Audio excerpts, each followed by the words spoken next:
Capítulo 2. 25 anos com T. Lubizan Rampa. Durante anos, quando eu era apaixonada por pintura em aquarela, usei uma xícara de café velha Derby, ou como seja devidamente chamada, para água de pintura. Da marca na parte inferior, um elaborado D como uma espécie de âncora, através do curso ereto, e da espessura e brancura cremosa da superfície pintada.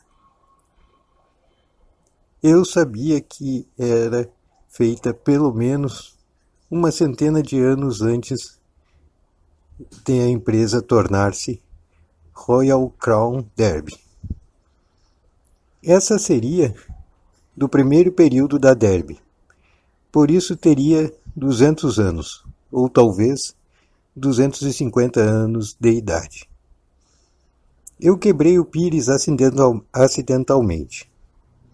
Eu gostava da forma dele, o tamanho pequeno em relação a ela. Eu gostava do desenho pintado à mão sobre ela, executado principalmente em uma cor incomum de laranja queimado, com que se pode chamar destaques em púrpura profundo e toques de ouro, um pouco desgastados, como sempre acontece ao ouro revestindo em primeiro lugar. Quero dizer, enquanto as outras cores mantêm sua vitalidade original. Eu me sinto confortável com as coisas antigas, mas tenho poucas posses agora.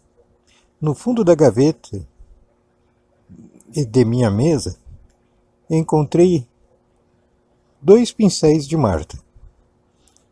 Eles devem estar ali há anos.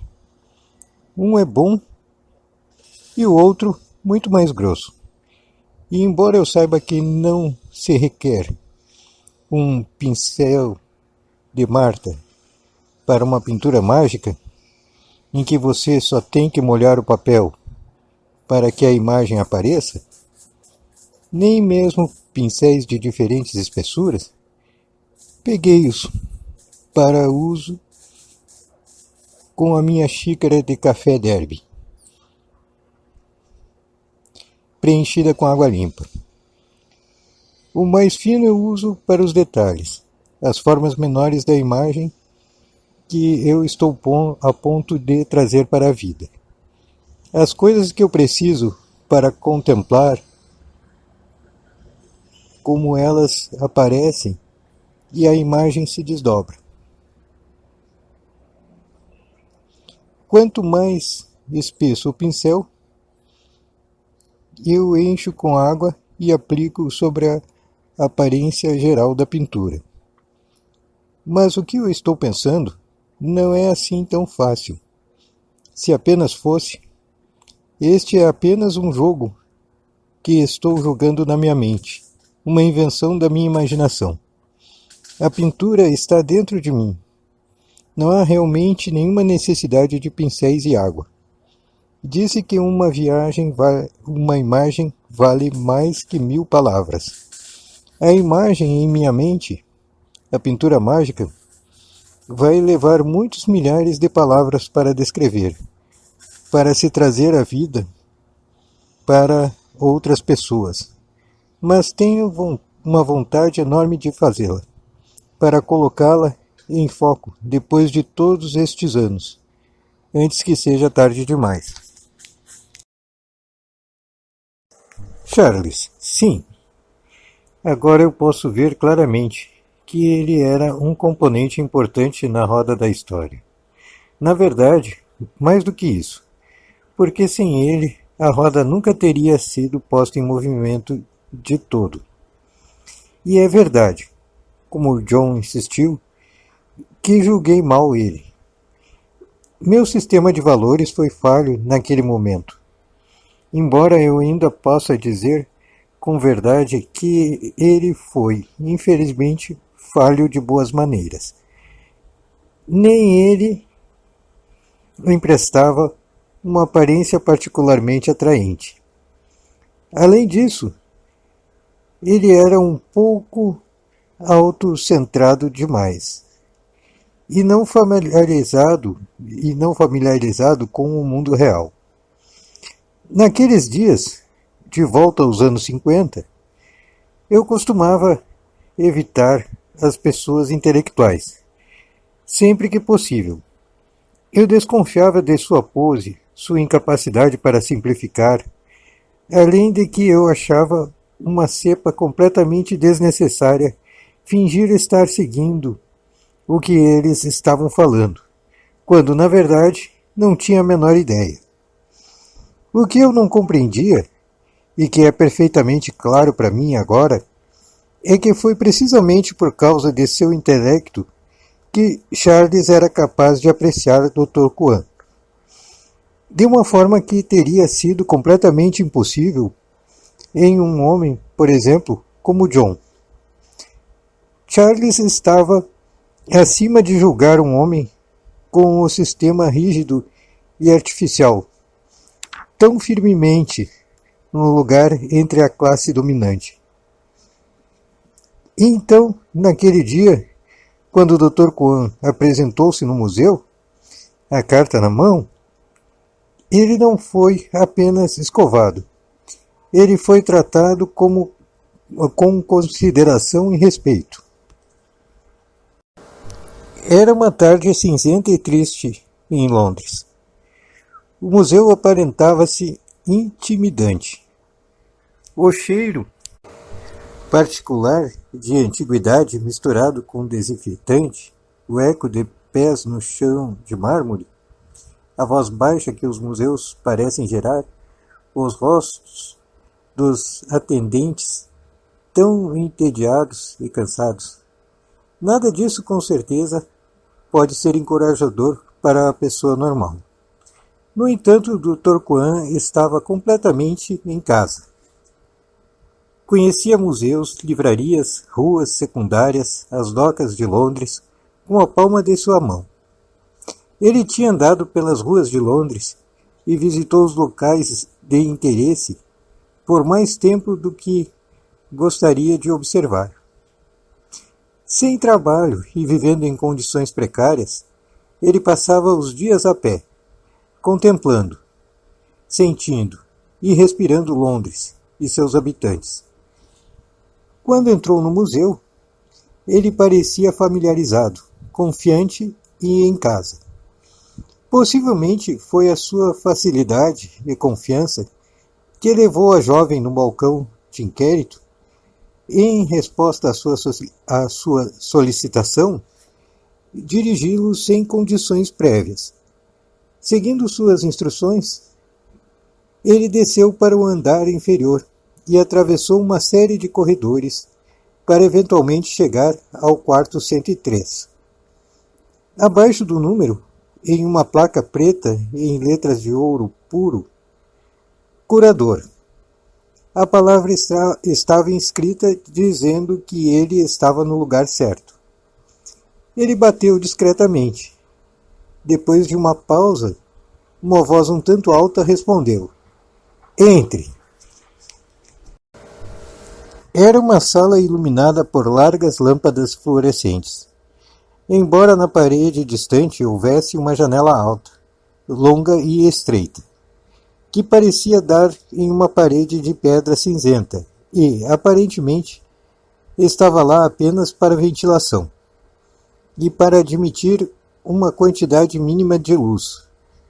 Sob a janela ficavam armários, verde escuros, parecendo maltratados, encimados por vários objetos que seriam difíceis de definir, de um tipo de antiguidades e outra.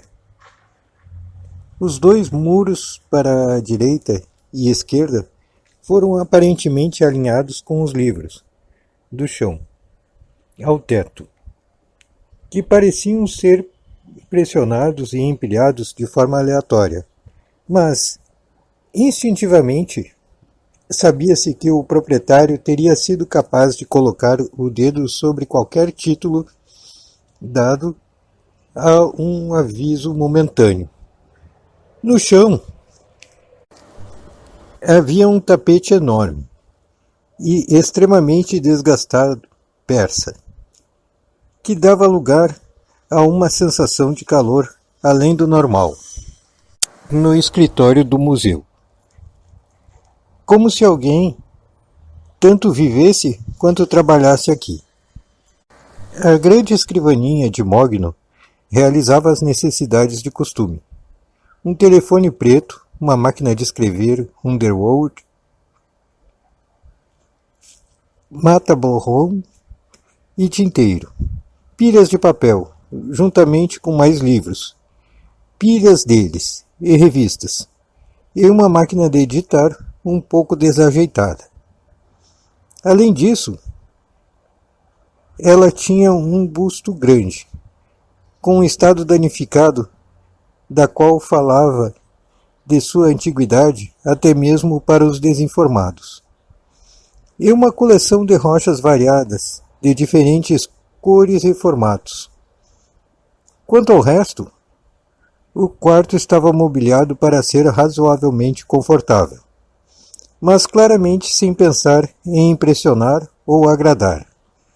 Sala de um homem com uma ou duas boas peças de mobiliário, objetos de valor para o ocupante, e talvez posses que tinham crescido com tanta facilidade que dava para se sentar nelas.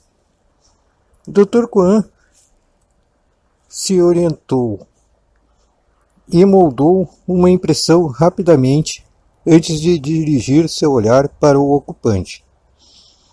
Ele estava sentado em uma cadeira giratória de couro preto, com as costas para a porta, e estava na metade do processo de virar para ver quem poderia ser seu visitante.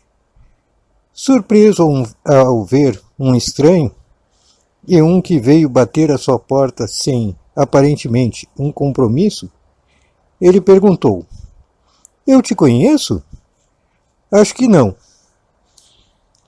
"Meu nome é Carl Kwan. E, embora, como diz, você não me conhece, eu carrego uma carta de apresentação do Sr. Rose, do Sr. John Rose. Espero que você possa ser capaz de dar-me alguns momentos de seu tempo." "John Rose? Sim, é claro. Então. Bem, deixe-me ver. Você não vai sentar-se?" Ele acenou com a mão vagamente na direção de uma poltrona. A despeito dele próprio, Charles estava perdido. Sentia-se estranhamente desarmado. Este era o seu território, o seu reino, e ele estava acostumado a ser tratado com deferência. O estranho era perfeitamente educado, mas sua maneira foi um pouco enervante. Era como se, de alguma forma estranha, muito das fundações de Charles estavam sendo abaladas. Por um breve momento parecia que o pedestal sobre o qual descansava tão confortavelmente estava sendo ameaçado. Meio que se levantou e pegou a carta a ser-lhe oferecida. Olhou para a caligrafia no envelope e reconheceu a escrita de John, pequena mas facilmente decifrável. Um sujeito decente, John. Charles lembrou que ele tinha sido contratado, por um tempo, pela própria irmã mais nova dele. Moravam no mesmo município, e a mãe de John, uma mulher cristã devota, tinha feito um enorme bom trabalho na sé que seu pai presidia. Uma introdução de John seria perfeitamente boa. Ele pegou o abridor de cartas de madeira e cortou o envelope. Ele retirou a carta e leu-a lentamente. Caro Charles, eu gostaria de recomendar Dr. Carl Kuan, um cavalheiro tibetano a quem conhecemos há vários meses. Ele está encontrando sérias dificuldades para encontrar trabalho. Principalmente, creio, porque ele é altamente qualificado e ainda não tem nenhum dos diplomas ou certificados de costume aqui na Inglaterra. Se houver qualquer coisa que você possa fazer ou sugerir para ele, eu iria contar isso como um favor pessoal. Você vai, tenho certeza, encontrá-lo extremamente interessante. Atenciosamente, John. Enquanto Charles lia a carta, Dr. Kuan lhe assistia. Não, como regra, ele usava suas habilidades psíquicas abertamente. Era muito difícil e muitas vezes desagradável para ele saber o que uma pessoa estava realmente pensando. Ele não tinha vontade de se intrometer na vida dos outros. Nesse caso, no entanto, isso era importante para abordar Charles, de uma maneira que ele fosse reagir favoravelmente. Muito repousava sobre o resultado da reunião. Ele observou que o homem diante dele era fisicamente pouco atraente. Dava a impressão de meia-idade, embora alguém percebesse que ele ainda não tivesse 40. Claramente, ele não prestava atenção à sua aparência.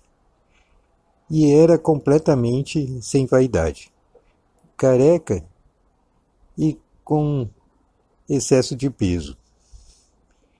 Ele usava um terno de tweed que tinha visto dias melhores, e agora parecia largo e desatualizado. Sua aparência física, porém, não tinha nenhum grande interesse para o Dr. Kuan. Era apenas uma indicação para o funcionamento de sua mente. E isso estava longe de ser desinteressante. Da aura visível ao seu redor, Dr. Kuan foi capaz de deduzir que ele gostava de sua posição, que sentia haver conquistado através do trabalho duro. A vibração predominante, ou cor, que sua aura emanava, era o verde da aprendizagem. Ele observou um maior intelecto do que o normal, e o vasto leque de seus interesses. Ficou claro que era um homem sozinho, alguém que não necessariamente se encaixava com seus pares, porque em muitos aspectos ele era superior a eles. Isso tudo foi para o bem. Nem ele teve perturbado o menor grau de autopercepção. Charles cruzou para sua mesa e colocou a carta em cima do matabarrão. Tirou os óculos e, de pé, serviu-se de uma bala de hortelã e uma lata da Taverners, aberta sobre a mesa. Oferecer uma ao seu visitante nunca passou por sua mente. Ele estava distante pelo conteúdo da carta. Estalando a hortelã em sua boca, ele a transferiu com sua língua para sua bochecha esquerda. Dessa forma ele poderia falar ao deixá-la dissolver lentamente. Tibetano, comentou. Bem, isso é muito interessante. Realmente muito interessante. No ano passado, eu só estava esperando para visitar o seu país. Mas, infelizmente, não foi possível. É o país mais difícil de visitar, como você sabe. É claro. Mas eu tenho um interesse especial em máquinas voadoras. Ele retomou seu assento e se inclinou para a frente, enquanto falava com um ar de excitação. Agora me diga, é verdade que vocês levantam um homem usando pandorgas no seu país? Estou extremamente ansioso para saber mais acerca deste rumor. Neste ponto de sua carreira, Charles estava colocando grande parte de seus próprios estudos em palavras. Escrevia para que outras pessoas pudessem se beneficiar de seu trabalho duro e incessante. Ele já tinha um livro publicado, um belo tomo produzido, escrito para a elite, para os poucos que podiam apreciar ele e seus estudos. Depois do sucesso do primeiro livro, estava trabalhando em um segundo. Era para ser sobre máquinas voadoras e tinha feito uma extensa pesquisa. Ele viajou e entrevistou, observou, visitou bibliotecas e passou horas debruçado sobre livros e manuscritos, trabalhando até tarde da noite às vezes. Gostava de escrever, gostava de ver seu trabalho impresso e se aproximando de outras pessoas de mentalidade igual. Sentia que pertencia a um pequeno grupo de sensíveis, pessoas instruídas. Isto era uma paixão para ele.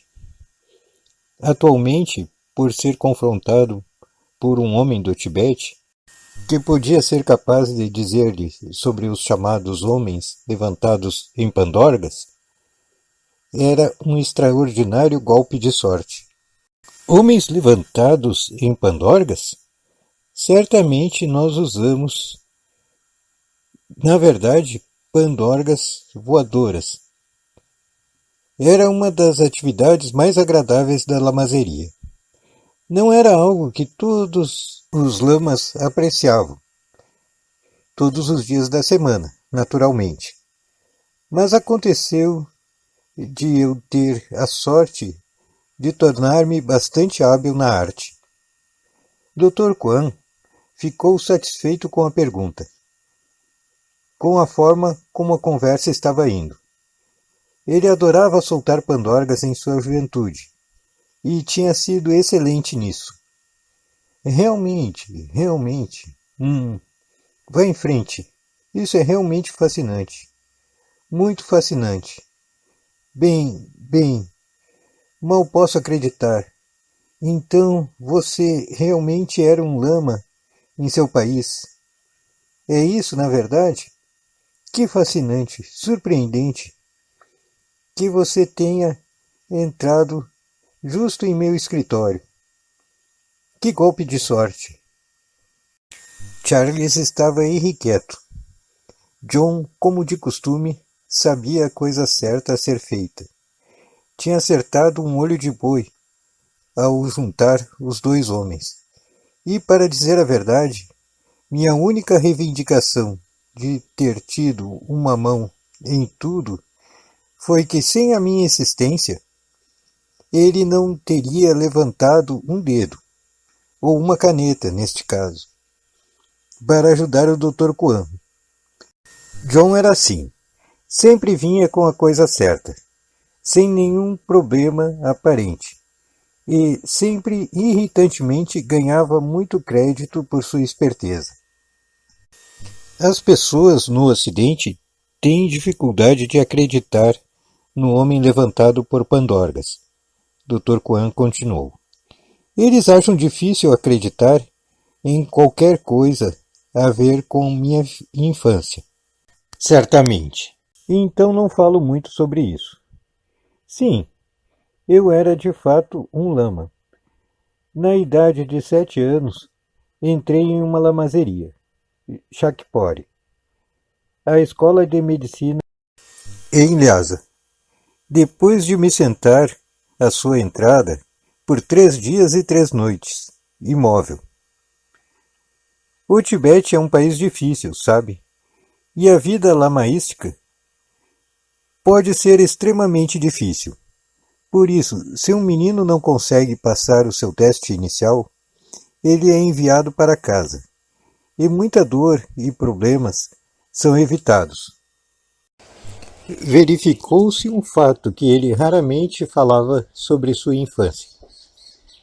Era além da compreensão do povo inglês que conhecia, que parecia sofrer de uma complacência racial e a desconfiança de quem eles viam como estrangeiros, quase como se fossem impuros e certamente desagradáveis. Em Charles, todavia, ele reconheceu um espírito aberto e interessado. E você fez pandorgas voadoras na lamarzeria de Shakpori, então? Perguntou Charles.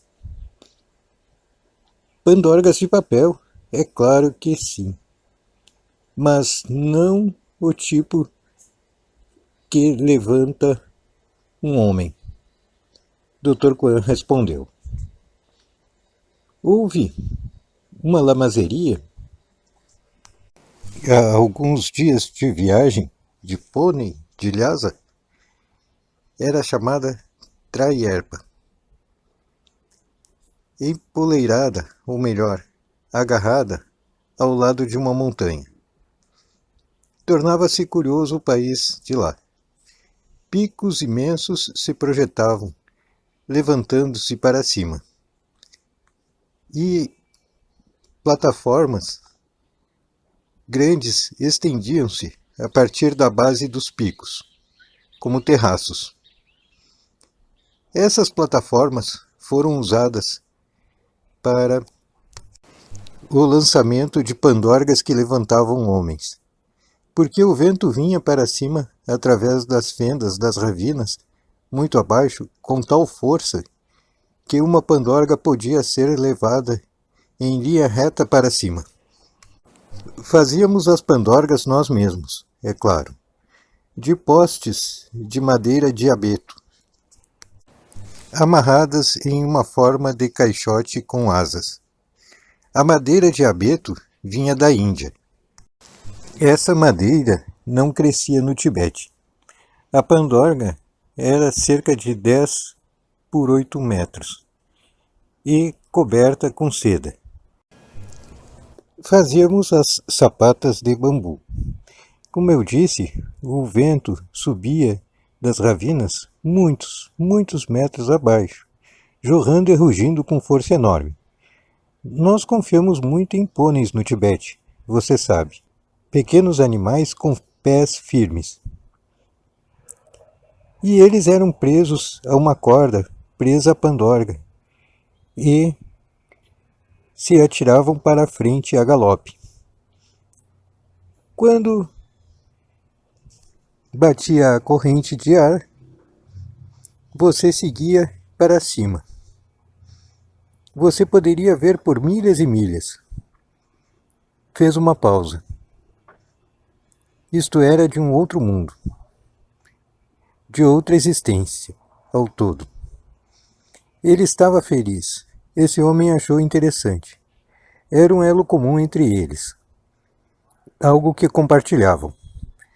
Charles estava realmente muito interessado. Sentiu que poderia ouvir o visitante por horas, mas teria que esperar outro dia. Tinha um encontro com seu agente literário, naquela tarde que não podia dar ao luxo de perder. Puxando um relógio caçador de ouro de bolso, do bolso do colete, ele o consultou. Quando fez isso, foi atingido com um pensamento. Meus escritos, ele exclamou. Por que você não escreve um livro? É isso, um livro sobre sua vida? Ele tirou o relógio fechado e o retornou para seu bolso. Enquanto fixava com o olhar Dr. Kuan, que era um desafio em sua intensidade, e teria intimidado um homem inferior. Um livro? Um livro sobre minha vida? Não, não. Essa é a última coisa que eu pensaria em fazer. Quem iria lê-lo? Foi uma reação genuína. Dr. Kuan ficou surpreso. Aos seus olhos, o mundo ocidental estava espiritualmente estéril, árido. Não haveria nenhum interesse ou compreensão de sua vida e de crença. Tudo o que importava no Ocidente, parecia-lhe, era dinheiro, poder, posição, coisas materiais. A verdadeira arte de viver tinha sido perdida. Os ocidentais tinham virado as costas para as coisas do espírito. Tornava-se triste, mas, ao mesmo tempo, ele realmente não tinha interesse em ensinar as pessoas a serem mais conscientes espiritualmente. Não era para o que ele estava no mundo ocidental. Ele estava interessado apenas em completar a tarefa que tinha vindo a cumprir. A tarefa de fazer os médicos entender que a doença é aparente na aura, muito antes de se manifestar no corpo físico. E que usando o som, por exemplo, as cores da aura podem ser corrigidas, as vibrações podem ser normalizadas e as doenças evitadas. Mas a comunidade médica nem sequer aceitava a existência da aura. Não ia ser fácil. Por bases, era, talvez, tudo que ele seria capaz de fazer. Por bases para que outros levassem adiante no tempo e usassem. A medicina tinha tomado o caminho errado na virada do século, quando o Dr. Kilner estava pesquisando a aura humana e seu trabalho tinha sido arquivado em favor dos raios-x. Isso foi considerado muito complicado e talvez até metafísico. Charles examinou o visitante por um momento. Não estava acostumado a ter suas ideias rejeitadas a queima-roupa. Normalmente, em tal situação, iria simplesmente dar de ombros. Pena do coitado, tão desprovido de bom senso, que não reconhecera seu brilhantismo. E viraria sua mente para outras coisas. Mas seu apetite mental foi suficientemente irrigado para que ele não tivesse a intenção de permitir que essa pessoa escapasse de seu alcance ainda. Bem, eu entendo a missiva de John Rose. Você precisa de emprego, e isso significa uma coisa. Você precisa ganhar a vida. Bem, vou lhe dizer francamente, você não vai encontrar emprego entre outras pessoas. Perdoe-me dizê-lo, mas você não se encaixa no molde mais do que eu. Não, você terá que criar seu próprio emprego. Você precisa de dinheiro para viver? Precisa de uma ocupação? O que exatamente é isso que traz você a este país? Para o mundo ocidental? Deve haver uma história aí. Não importa os detalhes da sua juventude. Ele foi franco, sincero e quase rude. Muitos anos depois, Dr. Kuan disse-me que foi nesse momento que ele entendeu a antipatia que eu sentia por Charles, mas não expressou abertamente. No entanto, ele próprio não tinha a menor perturbação. Na verdade, ele preferia esse tipo de intercâmbio do que um intercâmbio velado em superficiais boas maneiras. Ele tinha aprendido a ser extremamente cauteloso com ocidentais, mas porque sabia que este homem era, em certo sentido, sua última esperança, ele estava preparado para ser razoavelmente aberto com ele. Uma história? Sim, eu suponho que você poderia dizer que há uma história. O ponto real é que eu tenho um trabalho a fazer. Tenho uma investigação especial a fazer. Acontece que sou extraordinariamente clarividente. Não é fácil, você sabe.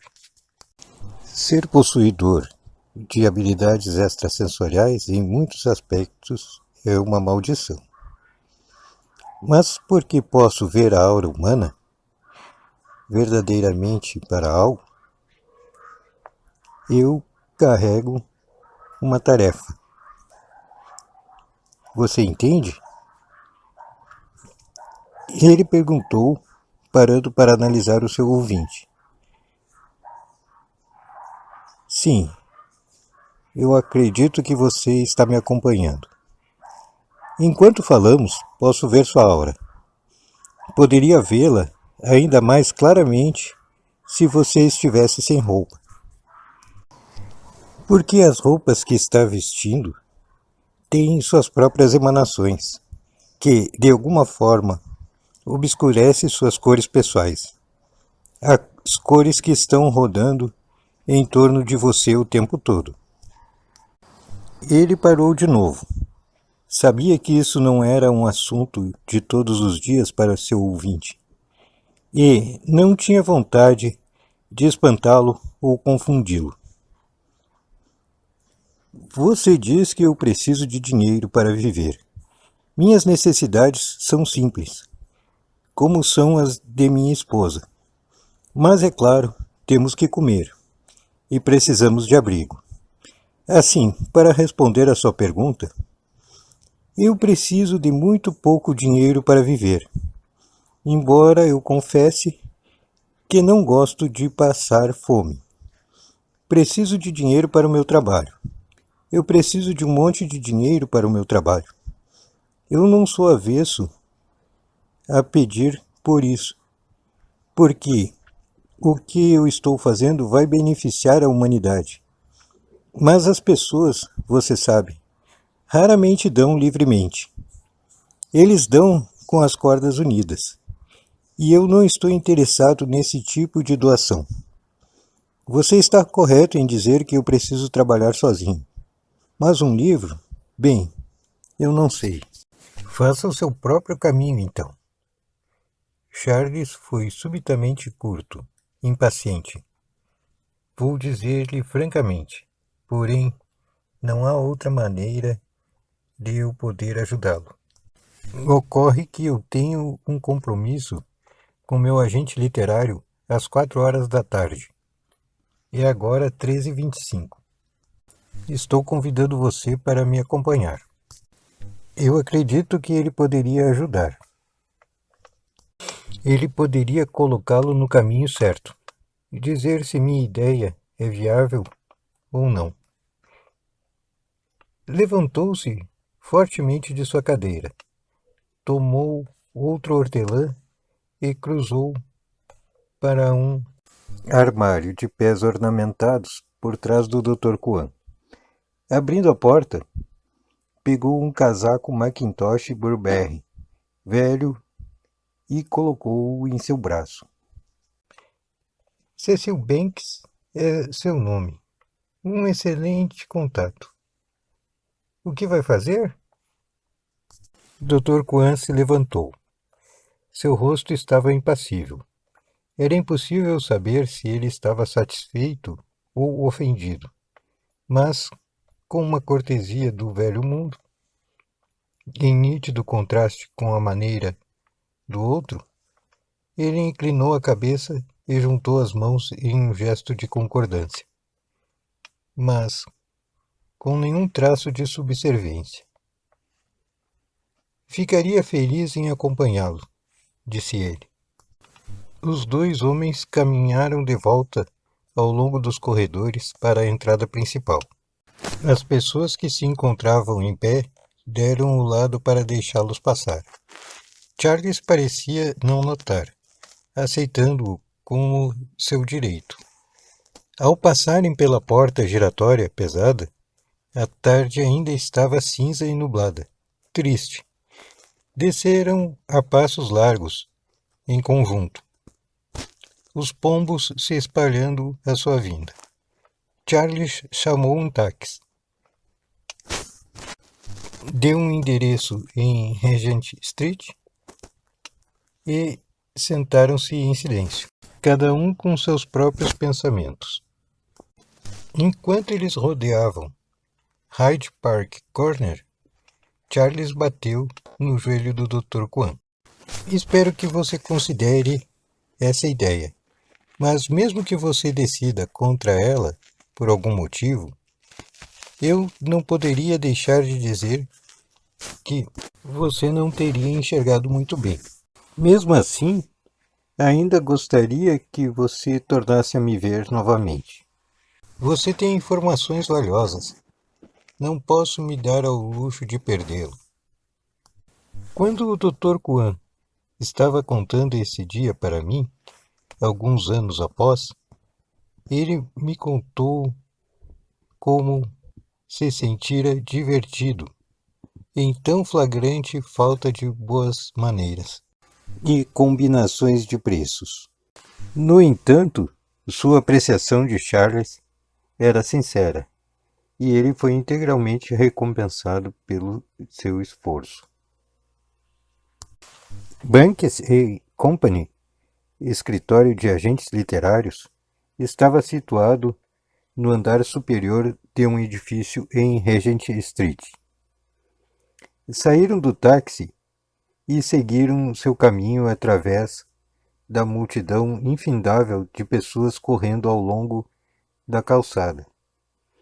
Uma massa de toda a humanidade indo para algum lugar, aparentemente sem um segundo a perder, de cabeça baixa, absorvidos. Havia surpreendentemente poucos desocupados olhando vitrines, mas haviam alguns a ser evitados antes de entrarem numa espécie de arco com uma porta no meio, através do qual eles passaram. Aqui era tranquilo e escuro. Seus pés ecoavam no chão de pedra, quando eles seguiram uma placa dizendo elevador. Charles apertou o botão de chamada com familiaridade, e eles observaram quando o elevador desceu a gaiola antiga dos andares superiores, chiando e rangendo, uma vez que fez a sua aparição lenta. Mal tinha feito a sua colisão final de chegada, o portão de metal foi aberto, sibilando, pelo ascensorista. Talvez até mesmo o ascensorista original, de tão degradado e envelhecido que parecia. Bom dia. Ele cumprimentou Charles, a quem ele obviamente conhecia, e deu apenas um mero aceno de cabeça para o Dr. Kwan. Seu olhar fulminante a dizer mais alto que palavras. Sangue ruim, estrangeiro. Conversinha de barba e cabeça raspada. E cachorro. E por que não voltam de onde vieram? Ele colocou o elevador em movimento e eles fizeram uma subida difícil até o terceiro andar. o atendente assobiando suavemente entre os dentes. Certo. Chegamos, anunciou ele, deslizando para trás da grade. Peguem o caminho para fora, então. Eles saíram em um chão de tapete vermelho e tinham apenas andado alguns metros antes de chegar a uma porta bastante imponente, com uma placa de bronze discreta a um lado. Mas, como salas de consultoria de um especialista de uma empresa de negócios, e levando à conclusão de que Cecil Banks preferia ser conhecido como um profissional. Charles entrou sem bater e Dr. Kwan o seguiu. Era um modesto escritório e não particularmente ordeiro, olhando. Quase se poderia dizer que precisava de uma boa limpeza, mas era confortável e nem um pouco intimidante. Uma mulher de idade indeterminada estava sentada atrás de uma mesa cheia, em linha reta, e levantou quando eles entraram, vindo para a frente para cumprimentá-los de forma amigável, mas respeitosa. Boa tarde, senhores. Eu vou deixar o Sr. Banks saber que vocês estão aqui. Charles estacionou-se em uma das cadeiras, indicando que o Dr. Kwan devia sentar na outra. Sim, bem, obrigado, Sra. Bartle. Talvez você possa dizer a ele que eu trouxe junto um escritor brotando. Dr. Kwan se sentiu extremamente desconfortável. Ele não via a si mesmo como um escritor brotando, para começar. Mas também temia entrevistas ou reuniões com mais de um estranho em um momento, porque estava quase totalmente surdo e tinha que confiar na leitura labial e padrões de pensamento para uma conversa. Tornava-se difícil com duas pessoas desconhecidas para ele. Eu tinha perguntado por que ele mantinha sua surdez tão escondida, e sua resposta era que para a pessoa média ser surdo era ser idiota, e alguém era tratado de acordo com isso, ser conhecido por ser surdo. Como se viu, ele foi capaz de se gerenciar muito bem na entrevista que se seguiu. Encontrou Cecil Banks amável, jovial quase. Quando foram apresentados em seu escritório pela Sra. Bartle, levantou-se com entusiasmo, estendendo a mão calorosamente. Um homem idoso ostentando um cavanhaque. Apareceu de uma forma sofisticada, desprendida, com uma gravata de seda amarela e um terno impecavelmente cortado. Sapatos de camurça marrom complementavam a impressão de obras literárias, legais, artísticas e de negócios jurídicas, todas combinadas em alguém, e todas sendo necessárias para seu trabalho. Meu caro amigo, prazer revê-lo, exclamou quando apertou a mão de Charles. E eu tenho que lhe dizer, o livro está indo bem, ainda vende, um feito notável para qualquer trabalho com o público limitado da elite. Esse é o companheiro. Ele se virou para o Dr. Kwan. Um escritor desabrochando. Eu entendo. Estamos sempre interessados. Você, você não sabe, sempre interessados em novos talentos. Não deseja sentar-se? Charutos? Ofereceu uma caixa de charutos Havana, mas seus visitantes declinaram. Mas ele tomou um e começou a cortá-lo. Recostado na cadeira, ele inspecionou o seu cliente e novo cliente em potencial. Charles estava pondo na presença dele o Dr. Kwan em, ao seu ver, uma maneira extraordinariamente entusiasta. Kwan, resmungou Banks, buscando em sua mente. Chinês, talvez. Ah, tibetano. Bem, interessante. E seu doutorado? Filosofia, talvez? Não. Ah, medicina de Chongqing. Eu vejo. Ele era hábil em recolher informações, em resumir e avaliar. Mas, apesar de sua experiência e astúcia, ele estava tendo dificuldade de colocar Dr. Kwan em alguma de suas categorias. Charles interrompeu. Você tem que entender que nosso amigo aqui é um lama médico, treinado no Tibete e na China. Além disso, ele tem mais incomuns poderes.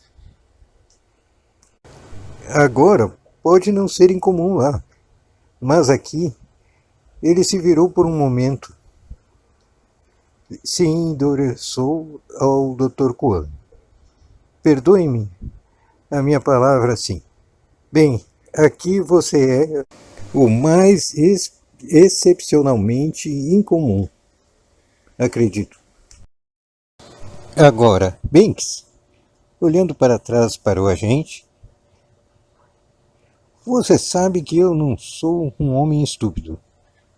Sou, de fato, sem querer parecer presunçoso, muito acima da média em inteligência. Cecil assentiu gravemente, soprando uma nuvem de fumaça de charuto. Sim, ele concordava com isso.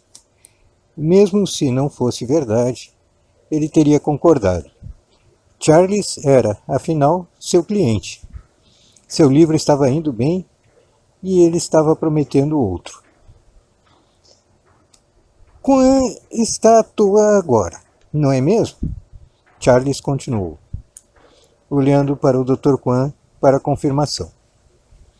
Sim, bem, então tive a excitante ideia que ele deveria, não, que ele deve escrever um livro sobre sua vida no Tibete.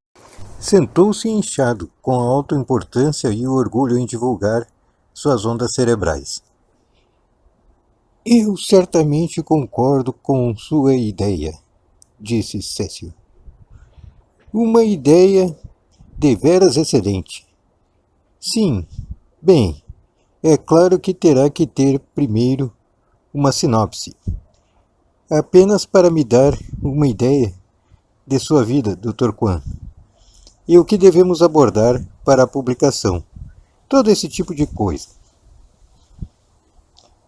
Enquanto ele falava, sua mente correu à frente. Ele estava no negócio há muito tempo. Conhecia escritores, conhecia editores. Velho demais para o serviço ativo na guerra, tinha ficado para trás em Londres e enviou sua esposa ao campo para sua filha casada. E fez seu pequeno combate a incêndios e ajudou onde pudesse devido à devastação. Ao contrário de muitos homens mais jovens, ele tinha sido capaz de manter sua empresa próspera, ainda que de uma forma mínima. Isso havia lhe dado uma vantagem sobre o resto. Pelo seu conhecimento inequívoco, nada tinha sido publicado no idioma inglês sobre a vida de um lama em um convento de lamas no Tibete, realmente escrito em primeira mão. Havia, é claro, pessoas que tinham ido ao Tibete, estudiosos, exploradores e similares, pessoas que professavam a familiaridade com o país e tinham escrito sobre isso. Mas ainda era velado em mistério por causa da impossibilidade de penetrar na vida íntima dos mosteiros. Ele mal podia acreditar que, face a ele, calmamente, sentado em seu escritório, nesta tarde cinzenta, em Londres, anódino, estava um lama daquela cultura. Ele seria capaz de escrever? Mas, se não... Bem, nunca pensamos. Sempre poderíamos arranjar alguém para ser-lhe um ghostwriter. Em qualquer caso, ele devia, segundo ele, incentivar a ideia. Ele já estava formando a imagem de um best-seller em sua mente. Estou tão feliz que você veio me ver, disse ele dirigindo-se ao Dr. Kwan diretamente. Como um médico, pode ter pouca ou nenhuma experiência em escrever, mas isso, no mínimo, não importa. Sua vida parece ser tão fascinante. Podemos sempre obter ajuda com a escrita, se necessário. Eu gostaria que você, como eu digo, deixasse-me ter uma sinopse, um breve resumo do que você tem em mente. Podemos começar daí. Estou definitivamente interessado. Eu ficaria satisfeito de agir por você. Ele esperou que o outro pensasse em suas palavras. Apesar de seu ente supostamente estar ao léu, como Charles tinha colocado, ele não parecia muito entusiasmado com a perspectiva de escrever. Banks podia ver que ele não estava indo para obter um acordo imediato. Talvez fazer sua vida privada pública fosse difícil. Nem todo mundo gostaria de fazer isso. Depois de uma pausa, Dr. Kwan se levantou. Ele achava que esta era a deixa para sair. Sabia que os outros dois tinham de tratar de negócios. E, além disso, estava exausto, sentado em cadeiras desconfortáveis para qualquer período de tempo. E ele queria sentar em casa, de pernas cruzadas, ou reclinar em sua cama. E tinha encontrado a tarde atribulada, tanto física quanto mentalmente. Obrigado, Mr. Banks. Eu certamente considerarei o assunto, disse ele. Mas você sabe, com um sorriso leve e quase maldoso.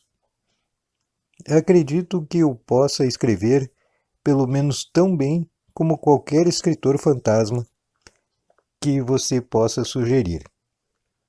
O segredo da escrita, como você sabe, é uma compreensão da natureza humana. E eu estou totalmente familiarizado com isso. Curvou-se educadamente e, voltando-se para Charles, disse: Acredite em mim, sou muito grato a você. Se eu puder ser de alguma ajuda em relação a pandorgas ou voar em aviões antiquados, como fiz na guerra China-Japão, o Sr. Rose sabe como entrar em contato comigo. Apertou as mãos e virou-se para sair. Banks tocou para a Sra. Bartle mostrar-lhe a saída.